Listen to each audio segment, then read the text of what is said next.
Hey there, gang. Time for another comic book unboxing video. As always, I have no idea what is inside this box, but we're going to pull everything out, take a look at it, have a little bit of fun. So if you like comic books, well, stick around. We are going to have some fun.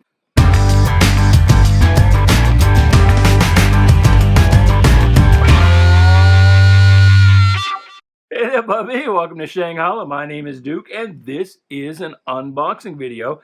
We've got a little shorter box this time. It's another one of these wacky flip-top boxes. But you know the deal. I'm going to pull these books out of here. I've got no idea what is in the box, but I do need to grade them up so that they can be sold on eBay. The seller name is .com Comics, if that interests you. But really, this is just a chance for you and me, well, for me to get the books out so I can work on them, but for you and me together to just kind of ogle these cool old comic books and just sort of relive the glory days. To me, the glory days are kind of the Bronze Age.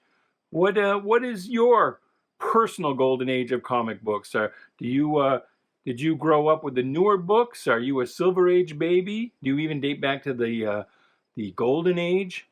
I should do a video on just what all the ages are, the beginning and end dates of each of the ages, and what they should be called. There's even disagreement after the Bronze Age. What's next? Is it copper? I believe it goes platinum to begin with, and then platinum, gold, silver, bronze, copper, chrome, diamond, digital, and now we're on the cusp of what's it going to be now. So anyway, please do like, share, subscribe, comment, do all the groovy things. We're going to have some fun.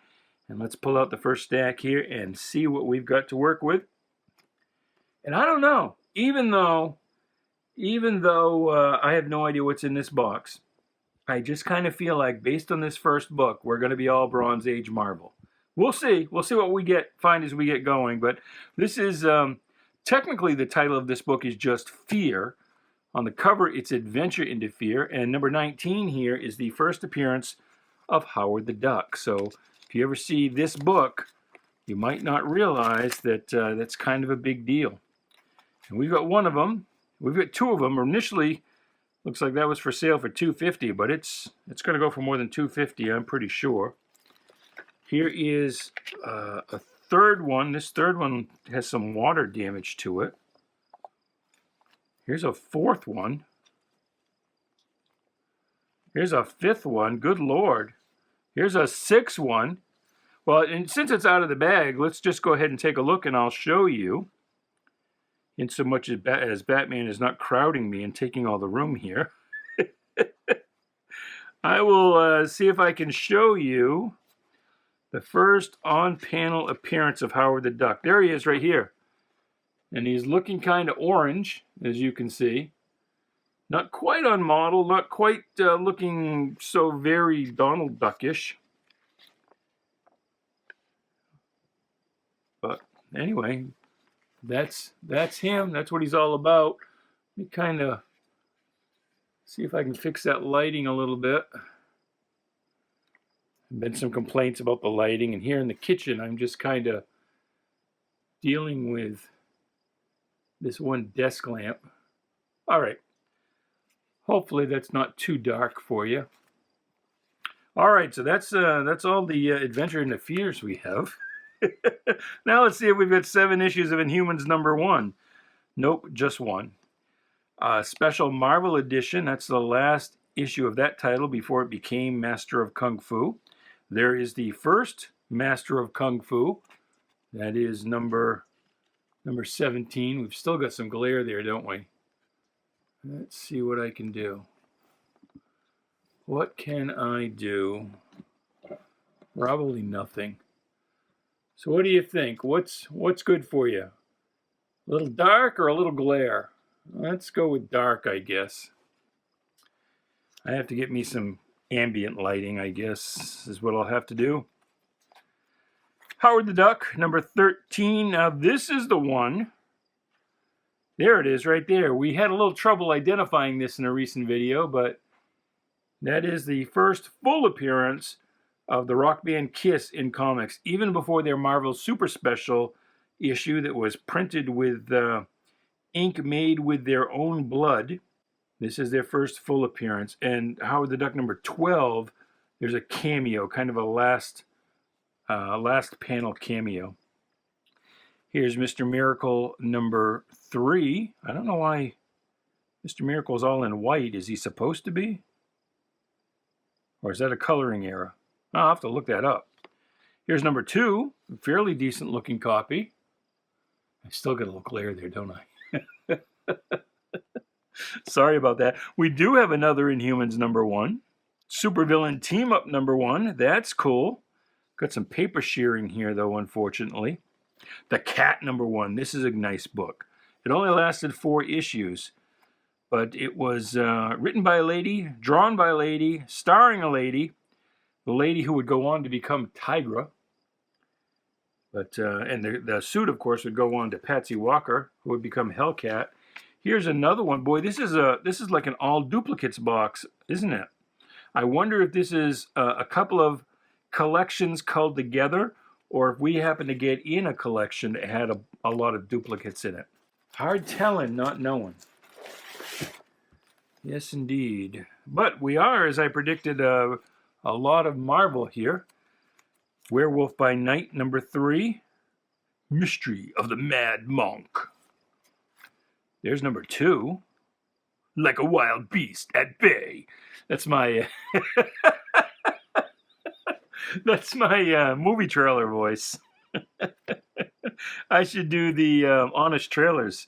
Maybe they'll give me a call. Maybe they'll see this video and they'll be like, "Oh yeah, he's retiring. We should get him." So this is not Werewolf by Night number 3. This is Marvel Spotlight number 3, and this I believe would be the second appearance. I think Werewolf by Night first appeared in Marvel Spotlight number 2. Wasn't number 1 Red Wolf? I'm not sure, but it is The Thing in the Cellar. Rima, Jungle Girl. Well, we do have some DC books in here. I recently finally completed my run of Rima. Mine are not all very high grade, but now I have to sit down and read them, and maybe I'll do a review here, a full run review of Rima. That lasted 7 issues, and this does say, well, I was thinking it was going to say first DC issue, but I got a little ahead of myself. It's just first issue collector's item. So even here in the 20-cent era, the early 70s, we are beginning to get some of the comic book companies catering to collectors and fans as opposed to just a general consumer. They were trying to chase whatever dollars they could.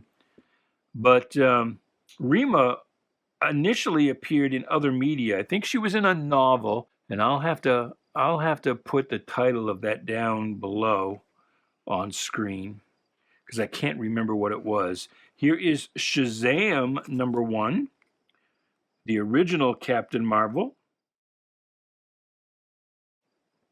Here's Star Wars number 1. I don't know if you can see it on camera, especially with I had to futz with the lighting there, or basically take the lighting away. This got some water damage on it. It's pretty wrinkled. There's Black Panther number 1. Another Black Panther number 1. Iron Fist number 1. Boy, this is a crazy cool box, isn't it? Incredible Hulk number 122 versus The Thing. Number 178 with Adam Warlock, who had been dead. This is the issue where he gets better. Here's Silver Surfer number 2. Probably wouldn't get a number 1 in this box. That would have gone off to CGC if we had it. Let's pull out the next stack.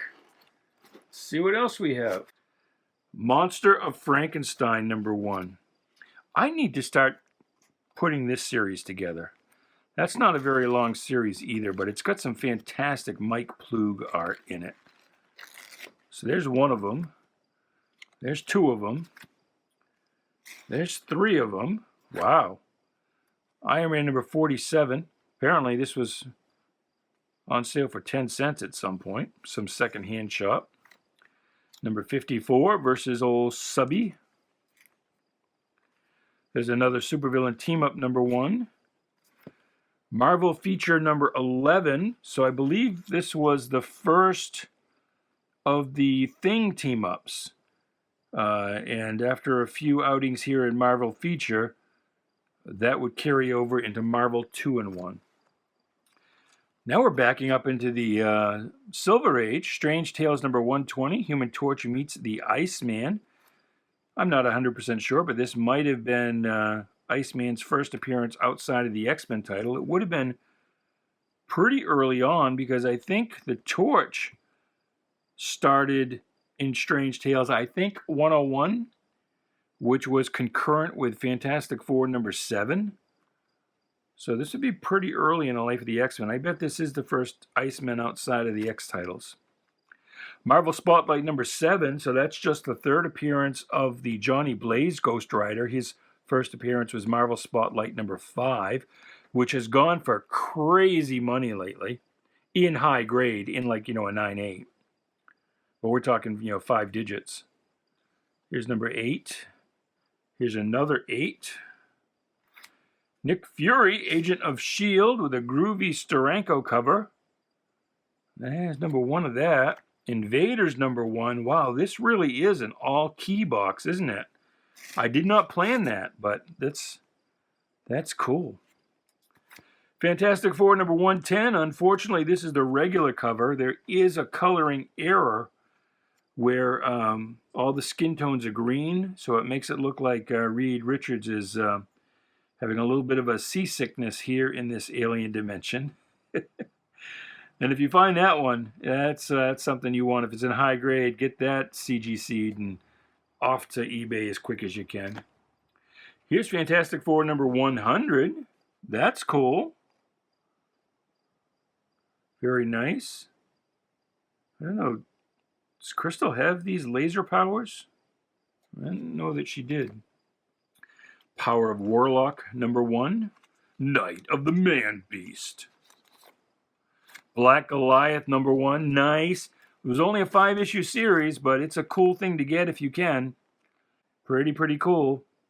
And I haven't really noticed that this has taken off since his appearance in the Ant-Man movie, and maybe that's because he appeared in the Ant-Man movie. But anyway, and later on he would get a different costume and become just Goliath. They would become embarrassed by their characters having black in front of them. This, if you have not seen it, this is pretty neat. I believe this is the first issue, although there is a later issue, like number 5, that reprints this cover. But this is Dell Comics after they split from Western, and Western kept all of the cool properties and continued on as Gold Key Comics. Dell had to come up with some properties of its own, and because superheroes were the craze in the Silver Age, it had Frankenstein, Wolfman, and Dracula, the Universal monsters, made up as superheroes. So this is Dell's superhero version of Dracula. Didn't last very long, about 4 issues, and then, like I said, there's a 5th issue that reprints number 1. Strange Tales number 178. That's the beginning of the Warlock feature in Strange Tales. A little space cosmic ballet limbo dancing there. The Inhumans number 1, and this one at least, this must be culled from different collections because I recognize this blacking out the price on the covers. We've seen that in the last few boxes. A bunch of issues have had that, so I presume those all came from the same collection. And we will grab another stack. Let's see what kind of goodness we have. Some 4-color wholesome goodness, and it is another copy of Amazing Adventures number 1. And there's another copy of Amazing Adventures number 1. Here's another Black Goliath number 1.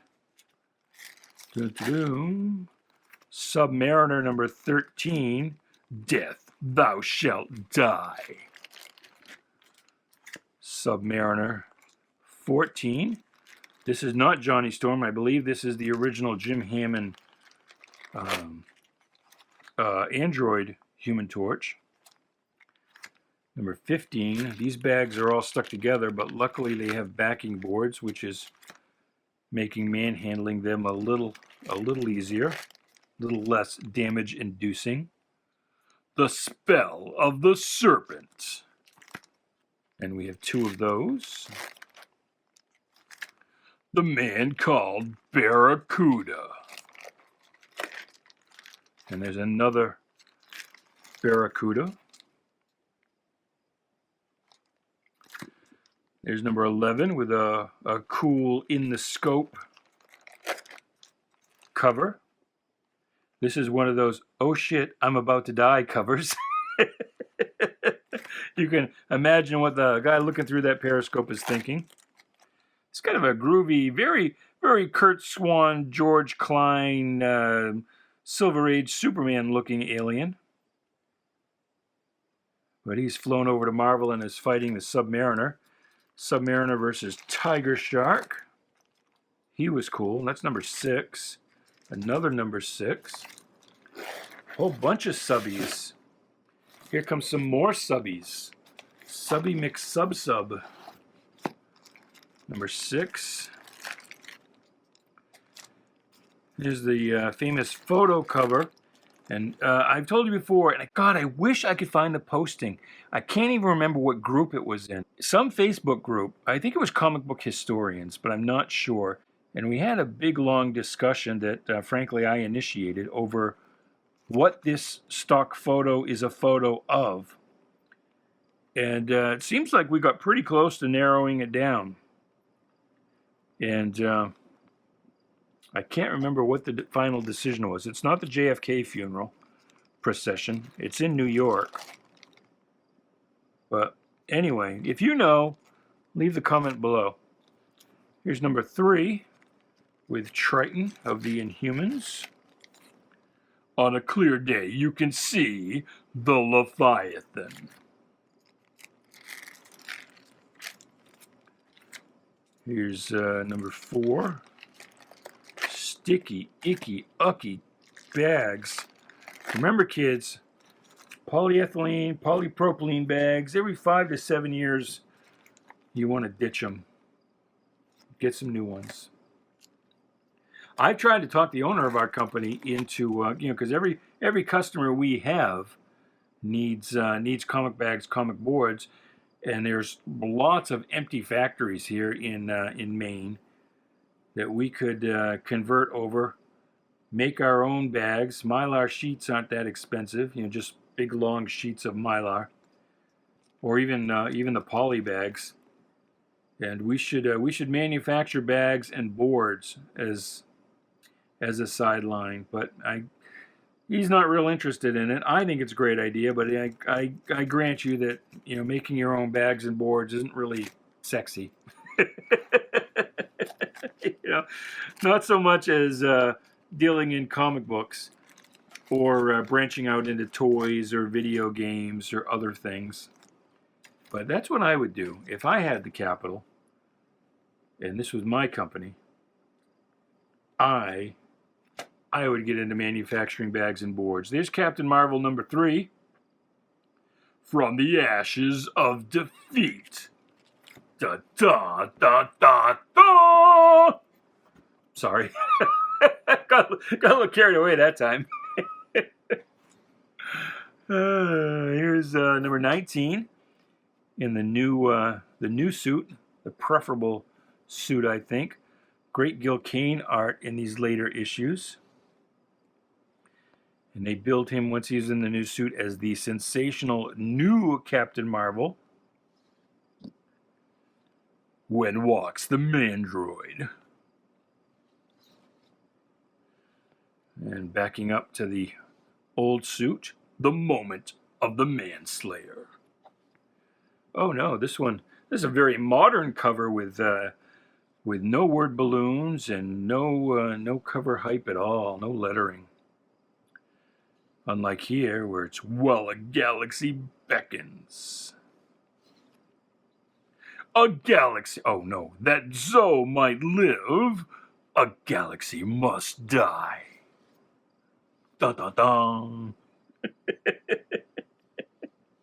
There's number 16. Here's where he gets his new suit and becomes partners with Bucky, not Bucky, but Rick Jones, professional sidekick. First a sidekick to the Hulk, then to Captain America, then to Captain Marvel. I'm not too hip to what he did after that. I think he actually became Captain Marvel for a while. I don't know. 11. Here's number 10. Here's number 9. We're backing up. Number 8. And fear shall follow. Number 6. Number 5. You think we're going to get all the way down to number 1? I doubt it. I doubt it. Here is the last stack in this box. And looks like they came out upside down. Let's spin them around. Room.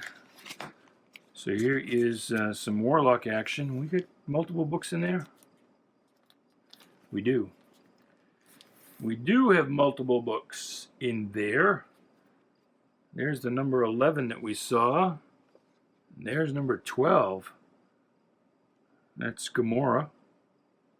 No, yeah, Gamora. Gamora was blue. She was green. All kinds of colors. And we got multiple in here as well. There's number 10. And there's 2 number 10s. These are actually in pretty nice shape. Number 9, that is the technically the first issue of this run of Warlock. Warlock originally, we saw it earlier, The Power of Warlock, and it ran for 8 issues and got canceled.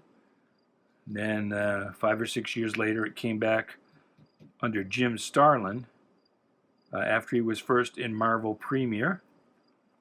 Got his own title, and they just picked up the numbering with number 9. X-Men number 89. This is during the reprint era. Silver Surfer number 13.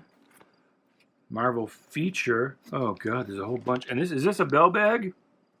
Yes. See, now here's somebody who took my advice about 40 years before I gave it. But Robert Bell was one of the first people to make his own protective comic bags. Here's his name right here, Robert Bell. He had a mail order business. He first had one of the first comic book exclusive stores in the 60s, and I think he was in the Bronx, although this is Hoppage, if I'm saying that right, New York. And it was originally just a used bookstore, and then he converted over to just comic books predominantly.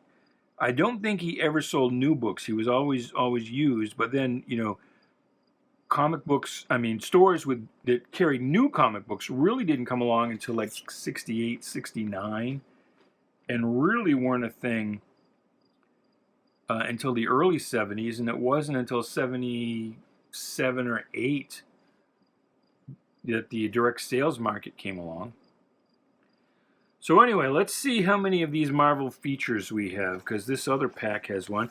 And you may remember, if you saw the last unboxing video, I think we had about 6 or 7 of these Marvel features there as well.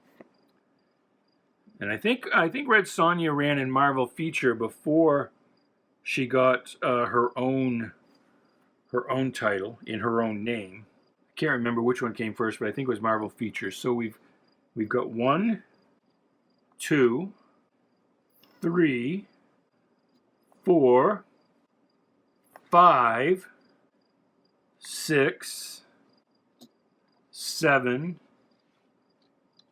8, 9, and 10. 10 of that groovy Red Sonja, red-haired she-devil with a sword. I think these are Frank Bruner as well. Let's take a look. Oh, Dick Giordano, or Giordano. However you like to pronounce it is okay with me. Sweet. Sweet, sweet, sweet. So if you need Marvel feature number 1 featuring Red Sonja with plenty of ads, Back in this era, the stories were only about 17 pages long. You had a lot of advertising in the books. And letters pages. Then you know where to go. We won't put those all up at once. There'll probably be 1 or 2 or maybe 3 a week for the next couple of months anyway. So I know you check it out, and you may be able to get one fairly cheap once people get Red Sonja fatigue. But other than that, that's everything we've got in this box. We'll look forward to seeing you again tomorrow with another box. And if not tomorrow, the day after, or very soon after that. And until then, goodbye, good luck, and please be good to each other.